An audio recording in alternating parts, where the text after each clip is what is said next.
Hi అండి. Gas stove పైన పసుపు వేసి చూడండి. మీరే ఆశ్చర్యపోతారు. ఈ టిప్ తెలుసుకునే ముందు చిన్న రిక్వెస్ట్ అండి. మన ఛానల్ ఎవరైనా ఫస్ట్ టైం చూస్తున్నట్లయితే ప్లీజ్ అండి ప్రీవియస్ వీడియో చూసి మీకు నచ్చితేనే ఛానల్‌ని సబ్స్క్రైబ్ చేసుకోండి.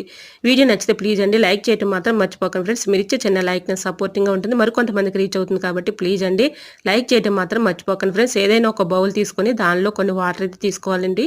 దానిలో అయితే 2 కర్పూరం బిళ్ళలు తీసుకొని ఇలాగా పౌడర్ లాగా దీంట్లో అయితే కలుపుకోవాలి. ఈ వాటర్‌లో ఆ పౌడర్‌ని కలిపేసుకున్న తర్వాత ఒక స్పూన్ అయితే పసుపు వేసుకోవాలండి. ఇలా ఈ వాటర్‌లో పసుపు వేసేసుకున్న తర్వాత కాటన్ క్లాత్ తీసుకొని ఇలాగ ఈ వాటర్‌లో డిప్ చేసుకొని ఇలాగ మొత్తం కూడా ఈ క్లాత్‌ని పెట్టి చక్కగా మనం నైట్ టైంలో గిన్నెలు కడిగేసిన తర్వాత ఇలా గ్యాస్ స్టవ్ పైన ఇలా క్లీన్ చేసుకున్నాం అనుకోండి, బల్లులు కానీ బొద్దింకలు కానీ చిన్న చిన్న పురుగులు కానీ చీమలు కానీ రాకుండా ఉంటాయండి. వీటికి ఘాటుకి కానీ స్మెల్కి కానీ అవి దూరంగా పారిపోతాయి. సో యూజ్ అవుతుంది అనుకుంటే తప్పకుండా ట్రై చేయండి. వీడియో నచ్చితే లైక్ చేయండి.